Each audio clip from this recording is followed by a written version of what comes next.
નમસ્કાર મિત્રો, welcome to web સંકુલ. વેબ સંકુલના ડિજિટલ પ્લેટફોર્મ પર તમારું હાર્દિક સ્વાગત છે.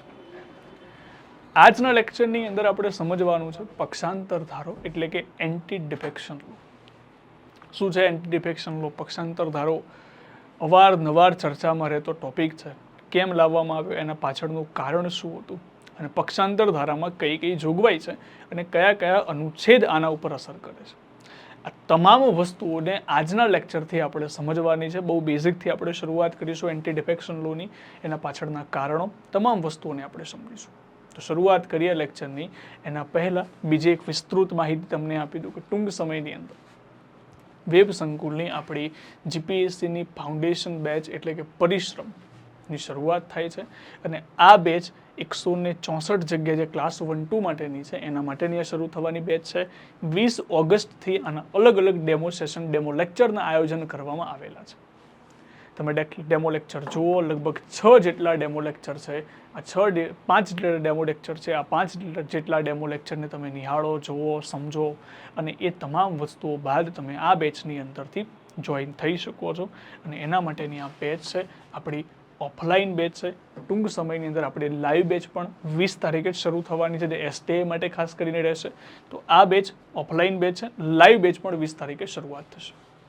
તો જેને પણ આ બેચમાં એડમિશન લેવું હોય, ડેમો લેક્ચર ભરવા હોય, એના માટે રજિસ્ટ્રેશન કરાવવું પડશે. કઈ જગ્યાએ છે? આ ગાંધીનગર ખાતે. ગાંધીનગર ખાતે આ બેચની આપણી શરૂઆત થવાની છે. સમય કેટલો રહેશે? સમય રહેશે 4 વાગ્યાથી લઈને 7 વાગ્યા સાંજના સમયે આ બેચનું આયોજન કરવામાં આવેલું છે. ઓકે, ચલો તો શરૂઆત કરીએ આજના લેક્ચરની. તો લેક્ચરનું સૌથી પહેલાં આપણે ટાઇટલ લખીશું. ટાઇટલની અંદર આવે છે પક્ષાંતર ધારો અથવા તો પક્ષ પલટા ધારો. પક્ષાંતર ધારો અથવા પક્ષ પલટા ધારો. હિન્દીમાં દલ બદલ કાનૂન પણ કહેવામાં આવે છે. ઇંગ્લિશમાં આપણે કહીએ છીએ એન્ટી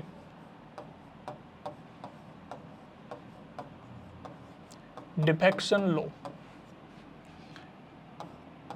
એન્ટી ડિફેક્શન લો તરીકે ઓળખવામાં આવશે.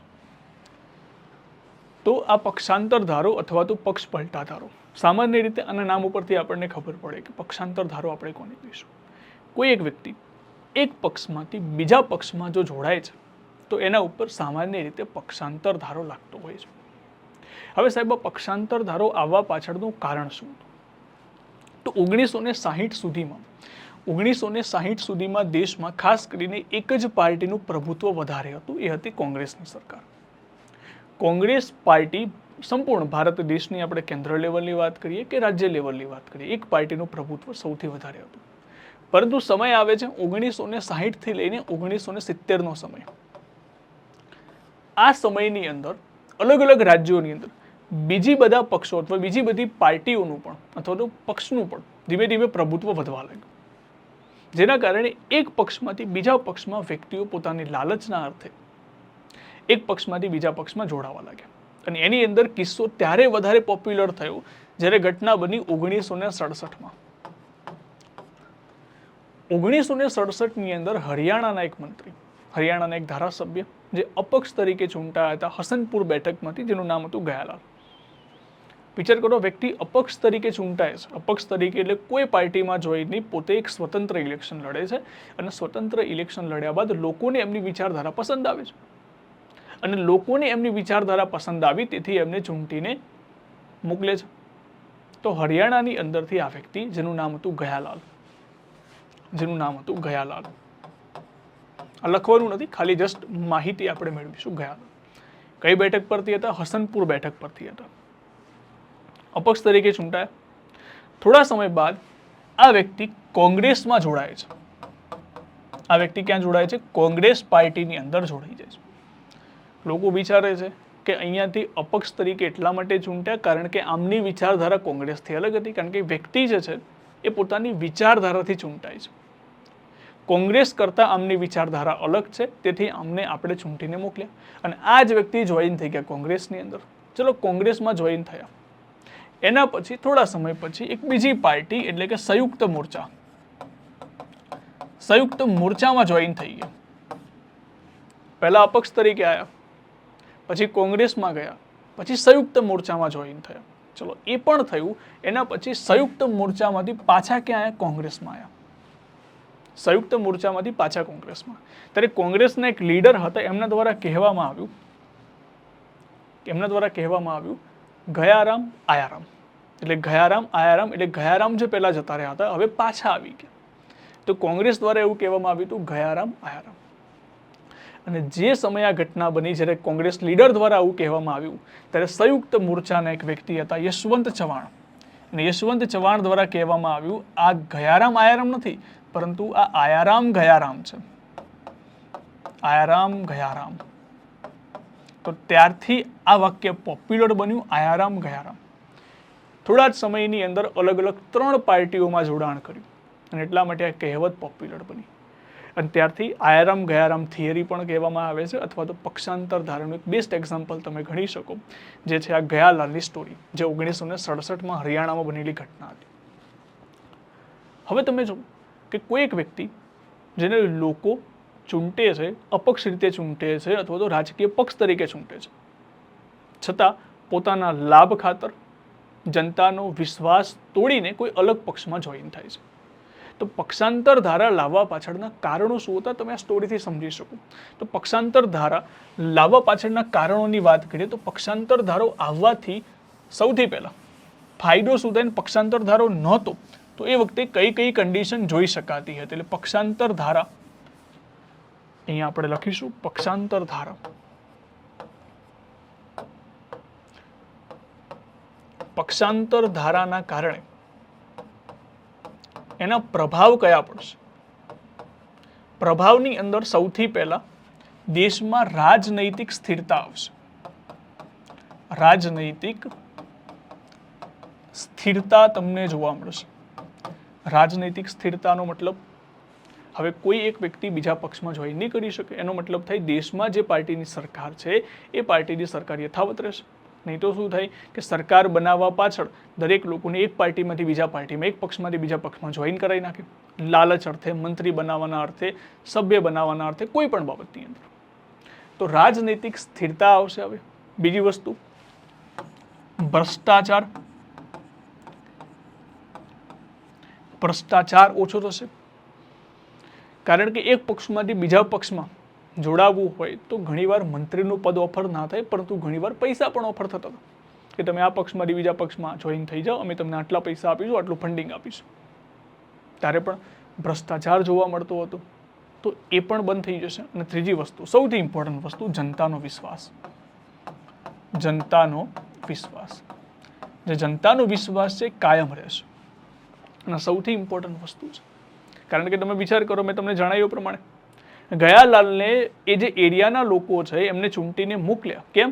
કારણ કે એમની વિચારધારા લોકોને પસંદ આવી હતી કે આ કંઈક કરશે, અમારા માટે કંઈક કરશે. એમની વિચારધારા અલગ છે બીજા પક્ષો કરતા. અને એ જ વ્યક્તિ એ પક્ષોમાં જોઈન થઈ જાય છે. તો એનો મતલબ શું રહ્યો? તો કહેવાનો મતલબ એમ છે કે જનતાનો વિશ્વાસ સમજવું ખૂબ ઇમ્પોર્ટન્ટ છે. અને અહીંયા આજે પક્ષપલટા ધારો છે, પક્ષાંતર ધારો કોના ઉપર લાગુ થાય છે? આજે પક્ષાંતર ધારો કોના ઉપર લાગુ થાય છે? તો યાદ રાખવાનું છે MP MLA. કોના ઉપર દાખલ થાય છે? MP અને MLA ઉપર દાખલ થાય છે. જે સંસદમાં બેસતા હોય, જે વિધાન મંડળના સભ્યો હોય, એમના ઉપર પક્ષાંતર ધારો દાખલ થાય છે. તો ક્વેશ્ચન અહીંયા આવે કે સ્થાનિક સ્વરાજ ઉપર દાખલ થાય, એટલે કે પંચાયતનો કોઈ મેમ્બર હોય, તાલુકા પંચાયત, જિલ્લા પંચાયત, નગરપાલિકા, મહાનગરપાલિકા, આ સભ્યો ઉપર પક્ષાંતર ધારો દાખલ થાય તો ના થાય. તો યાદ રાખજો, સ્થાનિક સ્વરાજની સંસ્થા ઉપર અહીંયા અપવાદ તરીકે આપણે લખી દઈએ, કાં તો પછી અહીંયા લખી દઈએ સ્થાનિક સ્વરાજની સંસ્થા. સ્થાનિક સ્વરાજની સંસ્થા માટે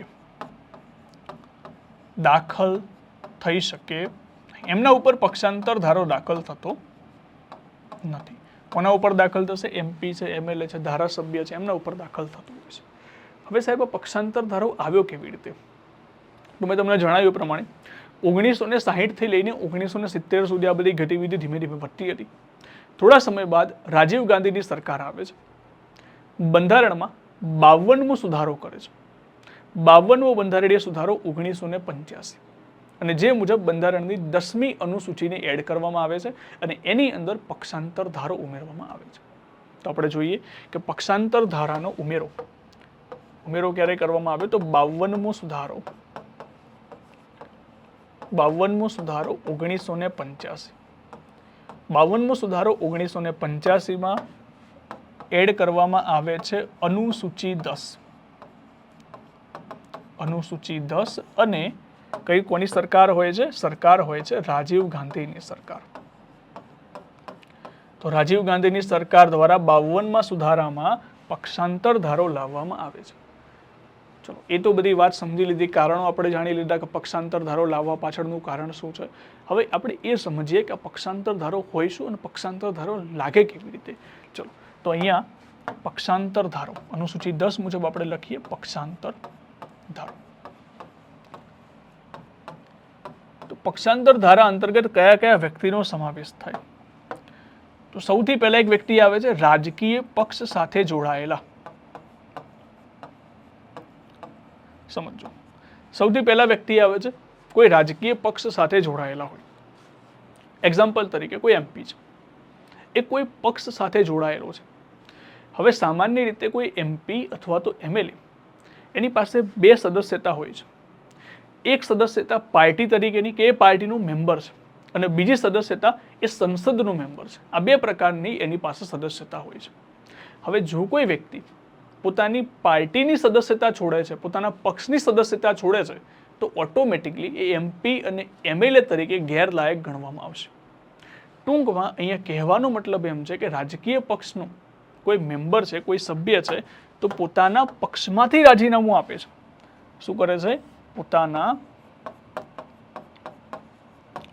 પક્ષમાંથી સ્વેચ્છાએ રાજીનામું આપે છે. સ્વેચ્છાએ રાજીનામું આપે છે. માની લો કે કોઈ બીજેપીનો વ્યક્તિ છે, બીજેપીનો એમએલએ છે. હવે એની પાસે 2 સદસ્યતા છે, એક બીજેપી પાર્ટીનો એક સભ્ય છે, અને સાથે સાથે બીજેપી પાર્ટી તરફથી એમએલએ તરીકે ચૂંટાયો છે. અહીંયા હું કોની વાત કરું છું? અહીંયા હું વાત કરું છું કે બીજેપી પાર્ટીમાંથી રાજીનામું આપે છે. બીજેપી પાર્ટીમાંથી રાજીનામું આપે છે, એમએલએ તરીકે રાજીનામું નથી આપતું. માની લો કોઈ વ્યક્તિ બીજેપી પાર્ટીમાંથી રાજીનામું આપે છે, એમએલએ તરીકે રહેવા માંગે છે, તો હવે નહીં રહી શકે. પહેલા એવું હતું કે એમએલએ તરીકે રહેશે, એક પાર્ટીમાંથી બીજી પાર્ટીમાં જોઈન કરી શકતા હતા, પણ હવે નહીં. એ પાર્ટીમાંથી રાજીનામું આપ્યું તો જે પાર્ટીમાંથી જીતીને આવ્યો છે, જે પાર્ટીમાંથી એમએલએ બન્યો છે, તો હવે એમએલએ પણ નહીં ગણાશે. એમએલએ પણ એને ગણવામાં નહીં આવે. તો સૌથી પહેલી કન્ડિશન, રાજકીય પક્ષની અંદરથી પોતાના પક્ષમાંથી સ્વેચ્છાએ રાજીનામું આપે, અથવા રાજકીય પક્ષની અંદરથી બીજો પોઈન્ટ આપણે અહીંયા 2 પોઈન્ટ આપણે લખી દઈએ.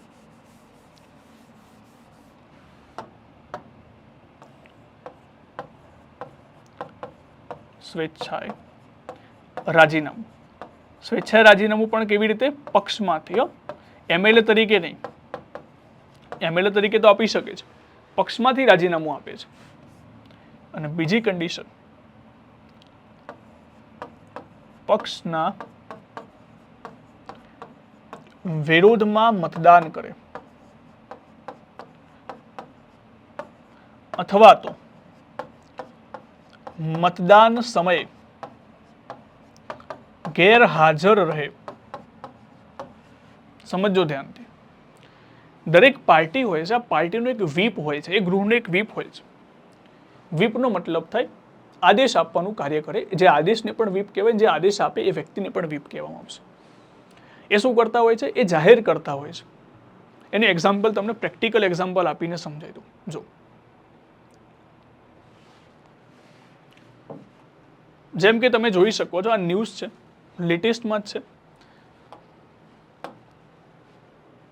આ ન્યૂઝની અંદર તમે દેખો કે BJP chief whip in the Rajya Sabha Lakshmikant Bajpai issue 3-line whip of the party MPs to present in the Rajya Sabha and on 10th February to support the government stand.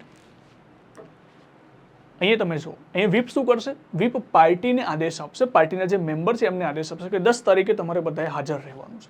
Whip તરીકે કોણ છે? રાજ્યસભાના લક્ષ્મીકાંત બાજપાઈ. અને આને 3 line whip, 3 લાઇનમાં અહીંયા લખવામાં આવ્યું છે, 3 લાઇન વ્હીપ તરીકે અહીંયા ઓળખવામાં આવે છે. 3 લાઇન વ્હીપ એ પોતે પણ વ્હીપ કહેવામાં આવશે અને જે વ્હીપ આદેશ જાહેર કરે છે એને પણ આપણે વ્હીપ જ કહેવામાં આવશે. તો આવી રીતે પાર્ટી છે ને એ પોતાનો એક વ્હીપ રાખતા હોય છે અને આ વ્હીપ પોતાનો આદેશ જાહેર કરતા હોય છે. આદેશમાં લખતા હોય છે કે આ તરીકે તમારે હાજર રહેવાનું છે. અહીં શું લખેલું છે? Support the government. ગવર્મેન્ટને તમારે શું કરવાનું છે? સપોર્ટ કરવાનું છે. આવી રીતે વ્હીપ જાહેર કરશે. હવે માની લો કે આ વ્હીપ જાહેર થઈ ગઈ અને કોઈ સદસ્ય કોઈ જેન્યુઅન કારણ વગર ગેરહાજર રહે અથવા તો ગવર્મેન્ટને સપોર્ટ કરવાનું કહે છે અને સપોર્ટ નથી કરતા, તો એ સમયગાળા દરમિયાન પણ એમના ઉપર પક્ષાંતર ધારો લાગશે. અહીં તમે જોયું કે સપોર્ટ કરવા માટેનો આદેશ આપે, સપોર્ટ નથી કરતા, એના વિરુદ્ધમાં મતદાન કરે અથવા તો ગેરહાજર રહે તો એમને એક કન્ડિશન આપવામાં આવશે કે 15 દિવસમાં માફી માંગવી પડશે. 15 દિવસમાં શું કરવું પડશે? માફી માંગવી પડશે. જો 15 દિવસમાં માફી ન માંગી તો એમના ઉપર પક્ષાંતર ધારો લાગીને એ સભ્ય તરીકે ગેરલાયક પણ બની જાય છે. સભ્ય તરીકે ગેરલાયક બની જાય મતલબ પાર્ટીમાંથી ગેરલાયક બની જાય તો હવે એ ધારાસભ્ય પણ નહીં રહી શકે. તો રાજકીય પક્ષો માટે હવેથી આટલું સ્ટ્રિક્ટ કરી દેવામાં આવ્યું છે. કઈ બાબત જણાવવામાં આવી? કોઈ સ્વેચ્છાએ પોતાના પક્ષમાંથી રાજીનામું આપી દે તો પણ એમપી એમએલએ ગયા, એ પક્ષમાંથી જે જોડાયેલા હતા હવે એમપી એમએલએ નહીં ગણત. પોતાના પક્ષના વિરુદ્ધમાં મતદાન કરે, મતદાન સમયે ગેરહાજર રહે તો આવી કોઈ પણ કન્ડિશન થાય, 15 દિવસમાં માફી માંગો, નહીં માંગો તો પક્ષમાંથી તમને દૂર કરી દેવામાં આવશે. અને પક્ષમાંથી દૂર થયા એનો મતલબ એમપી એમએલએની સીટ ગઈ. અને તો સૌથી પહેલી કન્ડિશન રાજકીય પક્ષો માટેની વાત કરી. હવે બીજા વ્યક્તિની વાત કરું જે અપક્ષ ઉમેદવાર છે. અપક્ષ ઉમેદવાર છે. અપક્ષ ઉમેદવારનો મતલબ શું થાય? તો અપક્ષ ઉમેદવારનો મતલબ થાય કોઈ એક વ્યક્તિ જે અપક્ષ તરીકે ચૂંટાયા છે, જેમ કે હમણાં જોયું અપક્ષ તરીકે ચૂંટાયેલા હતા ગયા, એ અન્ય કોઈ પક્ષમાં જોઈન નહીં કરી શકે, અન્ય કોઈ પક્ષમાં જોડાણ કરી શકતા નથી. તો અપક્ષ તરીકે ચૂંટાયેલા વ્યક્તિ અન્ય કોઈ પક્ષમાં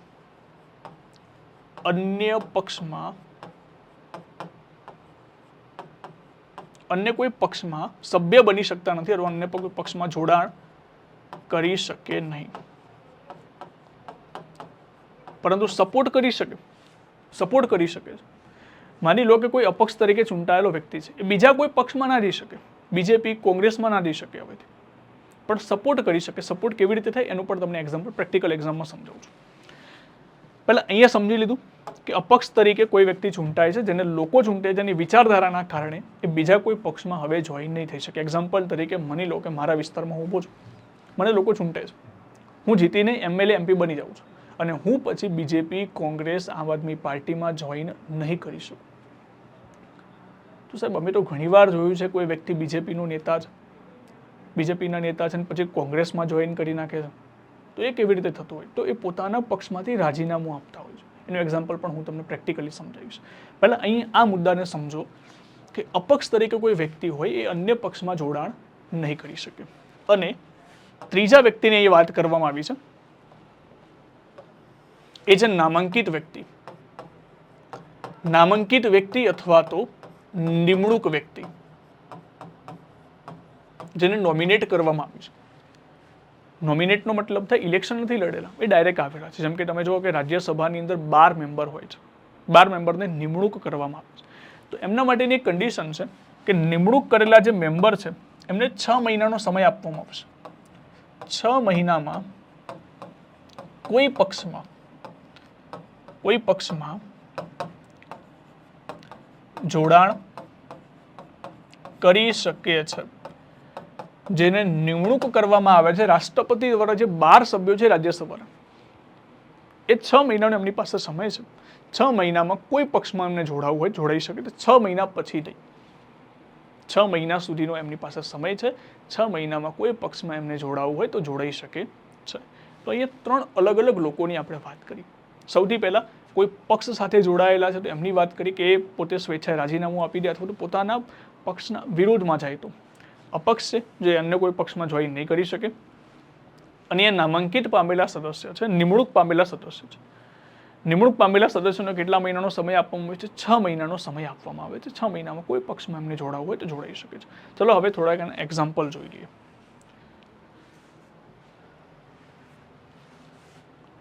એટલે તમને એક્ઝામ્પલ ઉપરથી વધારે આઈડિયા આવશે. તો હાલમાં તમે જુઓ,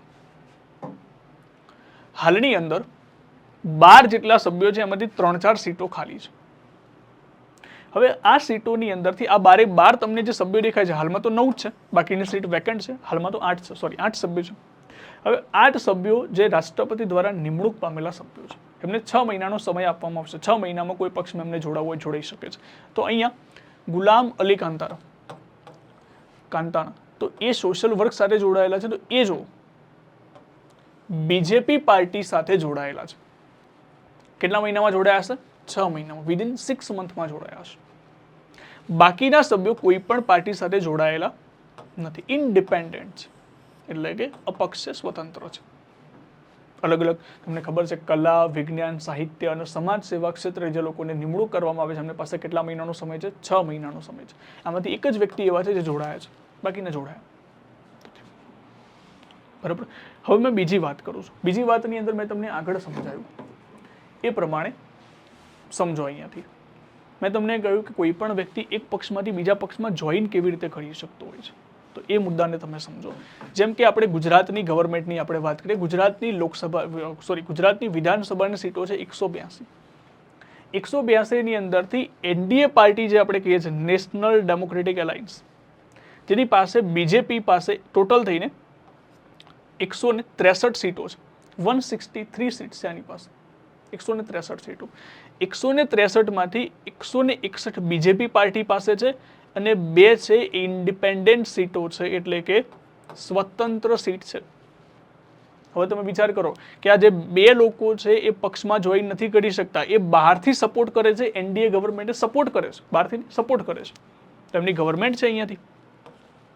ને તો પહેલા કેવું હતું, આ 2 સીટો બીજેપીમાં જ કાઉન્ટ થઈ જતી ડાયરેક્ટલી.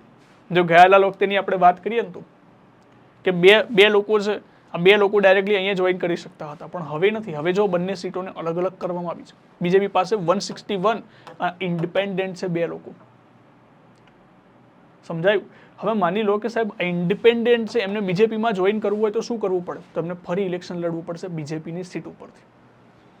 જેમ કે એક્ઝામ્પલ તમે જો કે આ વખતે 2024માં જે ઇલેક્શન હતું અને લોકસભાનું ઇલેક્શન, એ વખતે ગુજરાતમાં વિધાનસભાનું પેટા ચૂંટણીનું પણ આયોજન હતું. અને આ ઇલેક્શનમાંથી 3-4 સીટો જે છે, 4-5 સીટો, આઈ થિંક 156 હતી, 156 બાદ 5 સીટો, 5 સીટો 161 જે છે, ઘણા બધા કોંગ્રેસના નેતાઓ એ બીજેપીમાં જોઈન કરે છે. જેમ કે અહીંયા તમે જો વિજાપુરની બેઠક ઉપરથી સીજે ચાવડા પહેલા કઈ પાર્ટીમાં હતા? કોંગ્રેસ પાર્ટીમાં. રિઝાઇન ક્યારે કરે છે? જાન્યુઆરી 2024માં રિઝાઇન કરે છે. અને પછીથી બીજેપી તરફથી ઇલેક્શન લડે છે જૂન 2024માં. જો પહેલાની સિસ્ટમ હોત તો આવું ના હોત, ફરીથી એમને ઇલેક્શન લડવું જ ના પડત, ફરીથી ડાયરેક્ટલી બીજેપીમાંથી કોંગ્રેસમાં જઈ શકતા હતા. પણ હવે એવું છે નહીં. હવે જે પક્ષ ઉપરથી જીત્યા છે, પક્ષમાંથી એમને રાજીનામું આપવું પડશે, એમપી એમએલએની સીટ છોડવી પડશે, એના પછી નવા પક્ષમાં જોઈન થવું પડશે, એના ઉપરથી એમને ઇલેક્શન લડવું પડશે. ત્યારે જ એમના ઉપર પક્ષાંતર ધારો લાગુ નહીં પડે. પછી અહીંયા પોરબંદરની અંદર તમને ખબર છે, અર્જુન મોઢવાડિયા કોંગ્રેસની સીટ ઉપરથી હતા, રાજીનામું આપે છે, એમએલએની સીટ ગઈ. એના પછી ભારતીય જનતા પાર્ટીમાંથી ઇલેક્શન લડે છે, જીતે છે. તો અહીંયાથી તમે સમજાય કે પક્ષાંતર ધારાનો આ જે મુદ્દો છે, એની અંદરથી કોઈ વ્યક્તિ સ્વેચ્છાએ રાજીનામું આપી દે, એમપી એમએલએની સીટ જવા દે. પહેલાં આવું નહોતું. પહેલાં ડાયરેક્ટલી ઇલેક્શન લડવામાં આવતું હતું. અને પહેલાં જેમ કે હું વાત કરું, જિગ્નેશ મેવાણી અપક્ષ તરીકે ચૂંટાયા હતા, તો રાજીનામું આપ્યું અને ફરીથી કોંગ્રેસમાંથી ઇલેક્શન લડ્યા હતા. 2017થી 2021 સુધી અપક્ષ તરીકે હતા. 2021 બાદ કોંગ્રેસમાં એમનું જોડાણ હતું. તો એનો મતલબ અપક્ષ ઉમેદવારને પણ કોઈ અન્ય પાર્ટીમાં જોઈન કરવું હોય તો એ પદ ઉપરથી રાજીનામું આપવું પડશે, પછી નવા ઇલેક્શનની અંદર એમને ઊભા રહેવું પડશે અને નવી વખત ઇલેક્શન ચૂંટણી થાય એના પછી જ એ પક્ષમાંથી જીતીને આવશે. તો આઈ હોપ હવેથી તમને કોઈ પણ જાતનું કન્ફ્યુઝન નહીં રહે, ક્લિયર હશે કે કેવી રીતે આખું પક્ષાંતર ધારો કામ કરે છે. તો અહીંયાથી આપણે આ મુદ્દાઓને સમજ્યા કે રાજકીય પક્ષમાંથી હવે એટલું તો સમજાઈ ગયું કે ડાયરેક્ટલી હવે એક પક્ષમાંથી બીજા પક્ષમાં જઈ શકાતું નથી, માત્ર ને માત્ર રાજીનામું પડશે, નવી જગ્યાએથી એ પક્ષમાંથી ઇલેક્શન લડવું પડશે, ત્યારે જ મોકો પડશે. અને અપક્ષની પણ વાત કરી અને નામાંકિત સભ્યોની પણ વાત કરી. પરંતુ આની અંદર અપવાદ ઘણા છે પાછા. અપવાદની વાત કરું તો તમને ખબર છે કે મહારાષ્ટ્ર સરકારની અંદર એ વસ્તુ બની, આખો પક્ષ તૂટી ગયો, એક પક્ષમાંથી બીજા પક્ષનું નિર્માણ કરવામાં આવ્યું. તો એની અંદર અપવાદ પણ તમને જોવા મળશે. હવે અપવાદની વાત કરીએ તો અપવાદમાં સમજો અપવાદ શું છે. આના અપવાદની અંદર સૌથી પહેલો અપવાદ વિલય. વિલયમાં બે બાબત આવે છે કે સંપૂર્ણ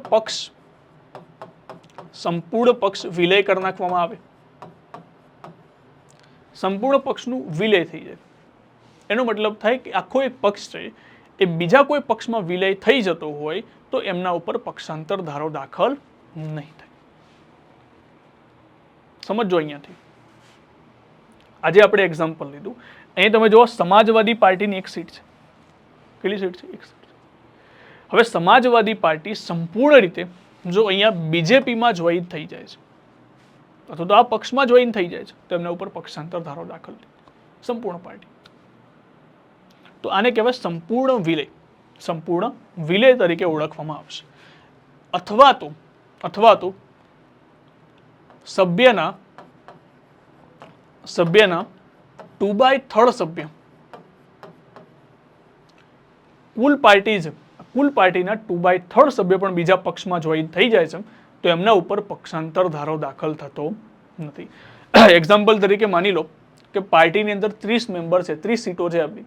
હવે 30 સીટોના 2/3 તમે કરો એટલે કેટલા થાય? 20 મેમ્બર થાય. આ 20 મેમ્બર કોઈ પાર્ટીમાં જોઈન કરવા માંગતા હોય તો કરી શકે છે.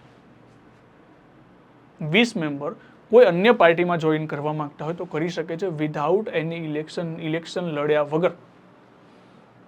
જો 20 કરતાં ઓછા છે તો નહીં. એટલે એનો મતલબ સમજો કે અપવાદ ગણાશે કે સભ્યોના 2/3 સભ્યો અથવા તો સંપૂર્ણ પાર્ટી 30 મેમ્બર અથવા તો 2/3 મેમ્બર કોઈ અન્ય પક્ષમાં જોડાણ કરવા માંગતા હોય તો જોડાણ કરી શકે છે. એમને ઇલેક્શન લડવાની જરૂર નથી, ડાયરેક્ટલી જોડાણ કરી શકે. આ અપવાદ છે. બાકી આપણે પહેલા કીધું કોઈ અન્ય પક્ષમાં જોડાણ ના કરી શકે, પણ અહીંયા અપવાદ છે. બીજો મુદ્દો એને આપણે કહીએ છીએ વિભાજન, સ્પ્લિટ. વિભાજનમાં શું આવશે? 1/3 સભ્ય અન્ય પક્ષની રચના કરી શકે છે. અન્ય પક્ષની રચના કરી શકે છે, સ્પ્લિટ થઈ શકે છે. એનો મતલબ માની લો કોઈ પક્ષની અંદર 30 મેમ્બર છે. 30 મેમ્બરમાંથી જો 10 મેમ્બર એવું કહે છે કે અમારે પોતાનું એક અલગ પક્ષ બનાવવું, અમારે કોઈ નામ જોડાણ નથી કરવું, પણ અમારે પોતાનો એક નવો પક્ષ બનાવવો છે, તો બનાવી શકે છે. તો એ પક્ષ પોતાનો નવો પક્ષ બનાવી શકે છે અને પછી પાછો એ વિલય પણ થઈ શકે છે. તો અહીંયા સમજો કે 1/3 વાળી જે સિસ્ટમ હતી, ચલો 10 મેમ્બર તો પણ સમજ્યા, પણ તમે માની લો કે એક પાર્ટીના 3 મેમ્બર છે, 3 સીટો આવી છે. 3 સીટમાંથી એક વ્યક્તિ એવું કહે છે કે મારે અલગ પક્ષ બનાવવો છે, પછી મારે વિલય થઈ જવું છે, તો એ પણ થઈ શકતો હતો. તો અહીંયા પ્રોબ્લેમ ઘણા બધા હતા. એટલા માટે આ વિભાજનનું આ જે 1/3 વાળો જે ક્રાઇટેરિયા છે ને એને હટાવવામાં આવ્યો. કયા સુધારામાં? 91મો સુધારો 2003. 91મો સુધારો 2003 ની અંદર આ જે વિભાજનવાળી જે સિસ્ટમ છે એને રદ કરી નાખવામાં આવી. હાલમાં વિભાજનવાળી સિસ્ટમ નથી. હાલમાં કઈ સિસ્ટમ જોવા મળે છે? વિલયવાળી સિસ્ટમ ચાલે છે. વિભાજનવાળી સિસ્ટમને 91મા સુધારા 2003માં રદ કરી દેવામાં આવી. બીજી વસ્તુ અપવાદમાં તમે લખી શકો કે અધ્યક્ષ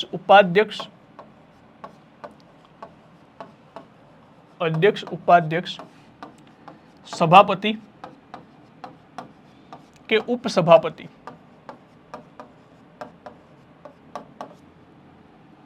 પર પક્ષાંતર ધારો દાખલ નહીં થઈ શકે. એક્ઝામ્પલ તરીકે તમે જો કે ઓમ બિરલા સાહેબ બીજેપીના, એમની પાસે 2 સદસ્યતા હશે, એક બીજેપીના સભ્ય તરીકેની અને બીજું લોકસભાના સભ્ય તરીકેની. તો હવે જ્યારે અધ્યક્ષનું પદ ધારણ કરે છે ત્યારે બીજેપીના સભ્ય તરીકે પોતાનું પક્ષ છોડે છે. પરંતુ મેં તમને કહ્યું અહીંયા તો શું કહ્યું કે પક્ષ છોડશે એટલે એમએલએ ગયા, એમના ઉપર પક્ષાંતર ધારો દાખલ થશે. પણ અહીંયા એવું નહીં થાય. અધ્યક્ષ પોતાનું રાજીનામું પક્ષમાંથી આપે છે, છતાં પણ એમના ઉપર પક્ષાંતર ધારો દાખલ થતો નથી. એટલે અધ્યક્ષ હોય, ઉપાધ્યક્ષ હોય, સભાપતિ હોય કે ઉપસભાપતિ હોય, પોતાના પક્ષમાંથી રાજીનામું આપે છતાં પણ એમના પર પક્ષાંતર ધારો દાખલ થશે. તો એ પણ એક અપવાદ છે. હવે અહીંયાથી આ પ્રોબ્લેમનું સોલ્યુશન ધીમે ધીમે આની અંદરથી બધાને એવું લાગવા લાગ્યું કે ભાઈ ઠીક છે, હવેથી પ્રોબ્લેમનું સોલ્યુશન આવી ગયું છે, કે હવેથી કોઈના ઉપર આ રીતે પક્ષની અંદરથી એક પક્ષમાંથી બીજા પક્ષમાં જોઈ નહીં કરે, બધાને શાંતિ જેવું માહોલ લાગવા લાગ્યો. પરંતુ પ્રોબ્લેમ અહીંયા એ આવી કે માની લો કે કોઈ સભ્યને પક્ષાંતર ધારા અંતર્ગત ગેરલાયક ઠેરવવાની અથવા તો ગેરલાયક જાહેર કરવાની જવાબદારી કોની? માની લો કે કોઈએ પક્ષાંતર ધારો કર્યો છે, એક પક્ષમાંથી બીજા પક્ષમાં જોઈન કર્યું છે, તો એ નિર્ણય કોણ લેશે? તો નિર્ણય લેવાની જવાબદારી હશે જે તે ગૃહના અધ્યક્ષની.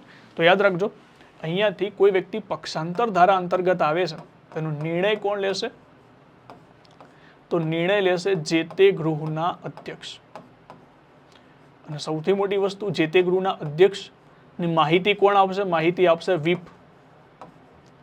આપણે જોયું ને કે વ્હીપ કહે છે કે જો આ વ્યક્તિ છે એને મેં હાજર રહેવા માટે કહ્યું છે 10 તારીખે 10 ફેબ્રુઆરી, છતાં પણ એ ગેરહાજર રહ્યો છે અને એને મને કારણ પણ નથી આપ્યું, અને મેં જેમાં સપોર્ટ કરવાનું કહ્યું છે એની અંદર વિરુદ્ધમાં મતદાન કર્યું છે. વ્હીપ જાહેર કરી દે છે. વ્હીપ પોતાની વાતને જે તે ગૃહના અધ્યક્ષ સુધી પહોંચાડશે.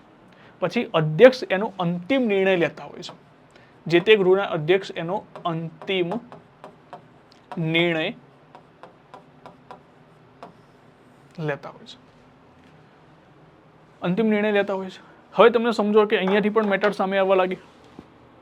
તમને ખબર હોય કે અનુચ્છેદ 105 અંદર સંસદ સભ્યોને પોતાની વાત રજૂ કરવાનો અધિકાર છે. આર્ટિકલ 194 મુજબ વિધાનસભાના સભ્યોને પોતાની વાત રજૂ કરવાનો એક અધિકાર છે.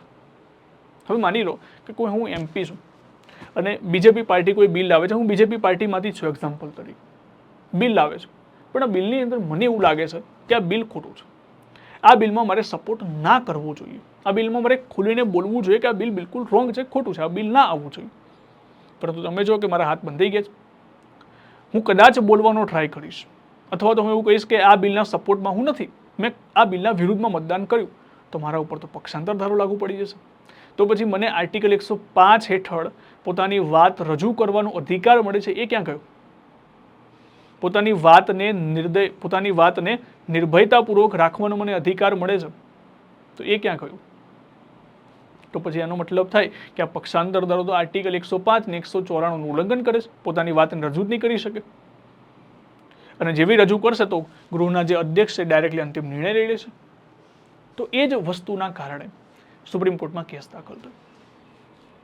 સુપ્રીમ કોર્ટે કહ્યું કે ગૃહના જે અધ્યક્ષ છે એ સંસદની કાર્યવાહી અંતર્ગત આ નિર્ણય લેતા હોય છે.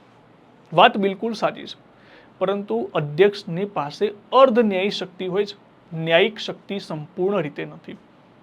તો એટલા માટે અધ્યક્ષનો આ જે નિર્ણય છે અંતિમ નિર્ણય નહીં, પરંતુ અર્ધ ન્યાયી પ્રક્રિયા અંતર્ગત આવશે.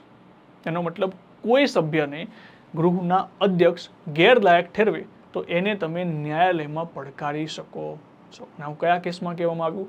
કિહોતો હોલોહન કેસ 1992-93 કેસ થયો હતો, જેની અંદર સુપ્રીમ કોર્ટે એવું કહ્યું કે હવેથી અધ્યક્ષનો નિર્ણય અંતિમ નહીં રહે, આને તમે ન્યાયિક અંતર્ગત પડકારી શકો છો, કારણ કે આ શક્તિ અધ્યક્ષ પાસે કેવી છે?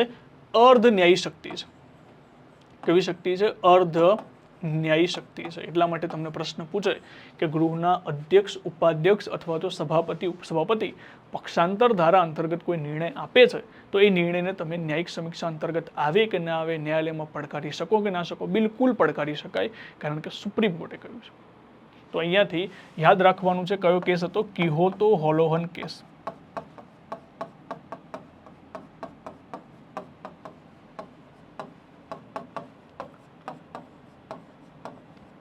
આ કેસમાં શું કહેવામાં આવ્યું? અધ્યક્ષના નિર્ણયને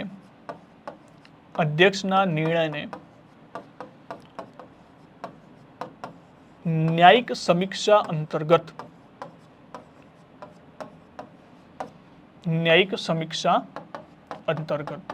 એટલે કે અધ્યક્ષની પણ જે નિર્ણય લે એને તમે ન્યાયાલયમાં સુપ્રીમ કોર્ટમાં પડકારી શકો.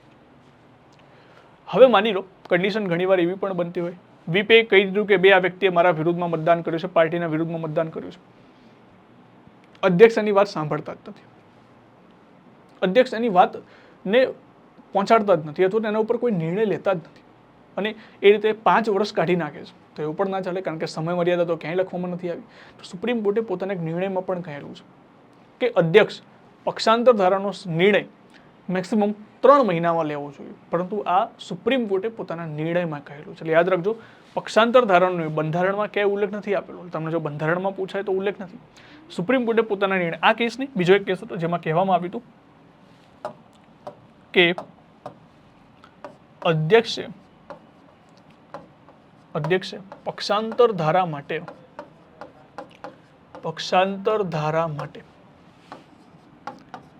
નિર્ણય 3 માસમાં અથવા તો 3 મહિનામાં લેવો પડશે, 3 મહિનામાં નિર્ણય આપવો પડશે. ચલો, તો હવે આના ઉપરથી પણ લાગ્યું હશે કે બધું સોલ્યુશન સાહેબ આવી ગયું, પણ હજુ સોલ્યુશન નહોતું આવ્યું, કારણ કે હજુ પ્રોબ્લેમ શરૂ હતી. પ્રોબ્લેમ કેવી રીતે શરૂ હતી? ધ્યાનથી એક એક્ઝામ્પલ આપું, સમજજો. એક્ઝામ્પલ તરીકે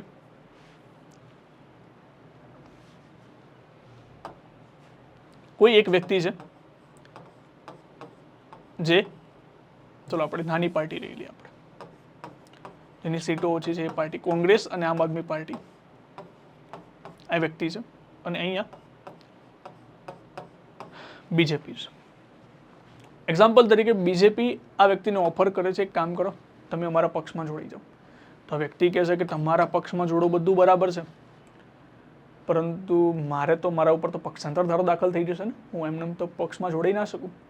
તો બીજેપી કહે છે એક કામ કરો, તમારા ઉપર પક્ષાંતર ધારો દાખલ નહીં થાય, તમે તમારા પક્ષમાંથી અને એમએલએની સીટ ઉપરથી રાજીનામું આપી દો. તો પેલો કહેશે કે એમએલએની સીટ ઉપરથી રાજીનામું આપી દો, એમપીની સીટ ઉપરથી રાજીનામું આપી દો, કરીશું, ચિંતા ના કરશો, તમારા માટે એક મસ્ત ઓફર છે. કઈ ઓફર છે? તમને અમે મંત્રી બનાવી દઈશું. કહેશે મંત્રી કેવી રીતે બની શકે? હું હવે સભ્ય નથી રહ્યો. તમને ખબર હોય કે મંત્રી બનવા માટે 6 મહિનાનો સમય આપવામાં આવશે. કોઈ પણ ગૃહના સભ્ય ના હોય એ વ્યક્તિ પણ મંત્રી બની શકે છે. 6 મહિનાની અંદર કોઈ પણ જુગાડ લગાવીને આને આપણે પેટા ચૂંટણીમાં ઉતારી દઈશું અને એના આધારે એ સભ્ય બની જશે, પછી એ મંત્રી પણ બની જશે. તો આવી રીતે ઓફર આપવાની શરૂઆત હતી. દરેક સભ્યોની અંદરથી આ ઓફર આપવાની શરૂઆત થઈ. હવે કોઈને એવો ક્વેશ્ચન થાય કે મંત્રીઓની સંખ્યા તો પછી એ દિવસે દિવસે વધતી જતી હશે. બિલકુલ સાચી વસ્તુ છે. મંત્રીઓની સંખ્યા એ હદ સુધી વધતી હતી કે જેની કોઈ લિમિટ નથી. જે હોય મંત્રી બની દો, જે હોય મંત્રી બની દો. અને મંત્રી ના બનાવે તો બીજી એક ઓફર પણ આપવામાં આવતી હતી. કઈ? બીજી એક ઓફર એ હતી કે આ વ્યક્તિને લાભનું પદ આપી દેવામાં આવે. લાભના પદનો મતલબ શું થાય? કોઈ યોજના બોર્ડ કાં તો કોઈ બોર્ડના અધ્યક્ષ બનાવી દેવામાં આવે, જેથી રેવન્યુ મળી શકે, સરકારનું પેન્શન મળી શકે. લાભનું પદ આપી દેવાનું તો પણ ચાલી જાય. તો આ પ્રકારની ઓફરો આપવાની શરૂઆત થઈ. એટલે હજુ પક્ષાંતર ધારાનો નિકાલ જે આવવો જોઈએ પ્રોપરલી આવ્યો નહોતો. તો એટલા માટે ફરી એકવાર સુધારો થશે. 91મો સુધારો 2003, અને એની અંદર મંત્રીઓની સંખ્યા લિમિટમાં કરવામાં આવશે કે મંત્રીઓ આટલા જ હોઈ શકે. અને આ જ 91મા સુધારામાં કહેવામાં આવ્યું જે પક્ષાંતર ધારા અંતર્ગત જે વ્યક્તિ છે જેને પોતાના પક્ષમાંથી રાજીનામું આપી દીધું છે એ વ્યક્તિને ક્યારેય પણ મંત્રી ના બનાવી શકે જ્યાં સુધી એ નવું ઇલેક્શન લડીને ના આવે ત્યાં સુધી. એટલે 6 મહિનાવાળી કન્ડિશન આજે લોકોએ રાજીનામા આપીને આવ્યા છે એ લોકોને નહીં મળે. સાથે સાથે 91મા સુધારામાં એ પણ કહેવામાં આવ્યું કે જે વ્યક્તિએ પક્ષ પલટો અથવા તો એક પક્ષમાંથી રાજીનામું આપીને બીજા પક્ષમાં જોઈન કરવાની વાત કરે છે એમને લાભનું પદ પણ પ્રાપ્ત કરવામાં નહીં આવે. બસ અહીંયાથી પ્રોબ્લેમનું સોલ્યુશન આવ્યું. તો છેલ્લે સુધારો જે કરવામાં આવ્યો તો 91મો સુધારો 2003. 91મો સુધારો 2003. આ 91મા સુધારા 2003માં સૌથી પહેલી વસ્તુ શું કહેવામાં આવી કે મંત્રીની જે સંખ્યા છે, હવે મંત્રીને બધા મંત્રી બનાવી દેશો તો લોકો શું કરશે? જે હોય મંત્રી, જે હોય મંત્રી. તો મંત્રીઓની બદલે લોકસભાના 15%થી વધુ નહીં. મંત્રીઓની સંખ્યા કેટલી રાખવાની છે? 15%થી વધુ નહીં, લિમિટેશનમાં કરી દો. સાથે સાથે વિધાનસભા માટે શું કહેવામાં આવ્યું કે વિધાનસભાના 12થી ઓછા નહીં, અને 15%થી વધુ નહીં. બંનેમાંથી જે વધારે હોય એ કેલ્ક્યુલેટ કરવાનું. બંનેમાંથી જે વધારે હોય 12 અને 15%. કારણ કે અમુક રાજ્યોમાં તો તમે જુઓ કે સિક્કિમ છે, ગોવા છે, એમાં વિધાનસભાની સંખ્યા 40 અને 32 છે. તો એને 10% પણ કરો તો 4 જ મંત્રી થાય. તો કોને મંત્રી બનાવવા? 3 કે 4 જ મંત્રી થાય. તો પછી એની અંદર તો મંત્રીઓની સંખ્યા તો એટલીસ્ટ થોડી ઘણી તો રાખવી પડશે. તો 12 અને 15%ની લિમિટેશન રાજ્યો માટે લાવી દીધી અને લોકસભા માટે કેટલી, સંસદ માટે કેટલી આવી ગઈ? 15%થી વધુ. સાથે અહીંયા શું કહેવામાં આવ્યું? પક્ષમાંથી રાજીનામું આપ્યા બાદ કોઈ વ્યક્તિએ પક્ષમાંથી રાજીનામું આપ્યું છે, અન્ય પક્ષમાંથી રાજીનામું આપ્યું છે, તો એને મંત્રી પદ ઓફર નહીં કરી શકાય. એટલે કે મંત્રી નહીં બની શકે, અથવા તો એને લાભનું પદ પણ પ્રાપ્ત નહીં થાય, પ્રાપ્ત થશે નહીં. તો આ બધા ચેન્જીસ કયા સુધારા અંતર્ગત આવ્યા? તો 91મો સુધારો 2003 અંતર્ગત લાવવામાં આવ્યો, જે હાલમાં પણ આ સુધારા મુજબ કાર્યરત છે. તમે વિચાર કરો કે છેક 1967ની આ ગયારામની ઘટના ત્યારથી લઈને 2003 સુધી આ પ્રકારના અલગ અલગ ચેન્જીસ આવી ગયા. અને જ્યાં દેખાય ત્યાં તમે જુઓ કે શરૂઆતમાં ગ્લિચ અથવા તો બગ શોધવામાં પૂરેપૂરા માહિર હતા બધા લોકો.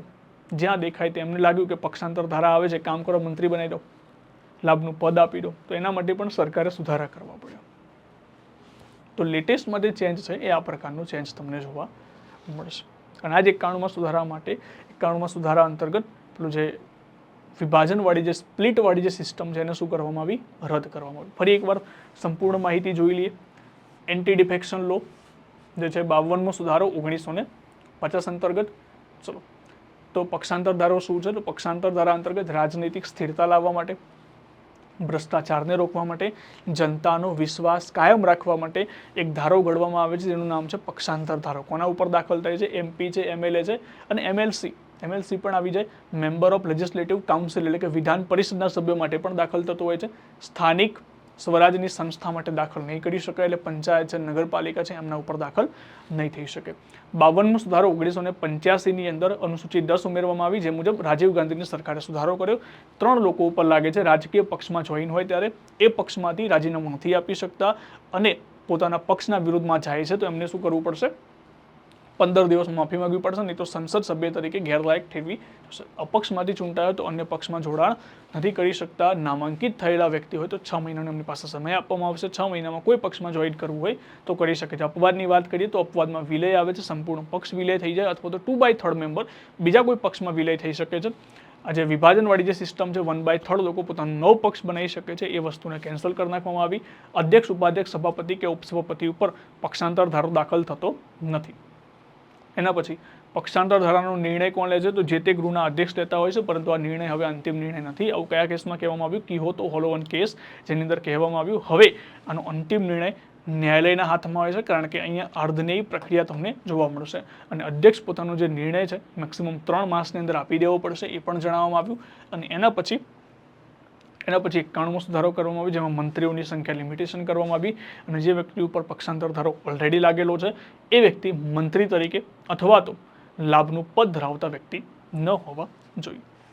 અહીંયાથી આપણે પક્ષાંતર ધારા વિશે સંપૂર્ણ માહિતી મેળવી અને આખી જ વસ્તુને સમજ્યા કે પક્ષાંતર ધારો શું છે અને પક્ષાંતર ધારામાં કઈ કઈ બાબત જોવા મળી.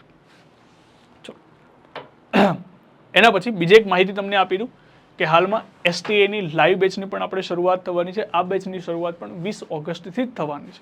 એક ઓફલાઈન બેચ છે અને એક લાઈવ બેચ છે, જેને STAની પરીક્ષા અથવા તો જીપીએસસી માટે પ્રિપેરેશન કરતા હોય એમના માટે ખાસ કરીને આ બેચમાં જોઈન કરવું હોય તમે કરી શકો છો. હેલ્પલાઇન નંબર આપેલો છે, એના ઉપરથી કોન્ટેક્ટ કરીને માહિતી મેળવી શકો છો. તો આજે આ જે સિરીઝ છે એનો 50મો લેક્ચર છે. આપણે જર્ની શરૂઆત કરી હતી ફર્સ્ટ લેક્ચરથી, મૂળભૂત ફરજથી, અને આજે 50મો લેક્ચર જે રેકોર્ડેડ ફોર્મમાં તમને મળશે. હજુ પણ ઘણા લેક્ચર્સ આવશે અને સાથે સાથે આ જેટલા પણ લેક્ચર તમે જોવો છો એની સાથે સાથે મેક્સિમમ ટ્રાય કરજો કે પૂછાયેલા પ્રશ્નો ખાસ કરજો. તો આ મુદ્દાથી અહીંયા આજના લેક્ચરને આટલા સુધી રાખીએ છીએ. ફરી વાર નવા લેક્ચર સાથે આપણે મળીશું. જય હિન્દ, જય Bharat. Thank you so much.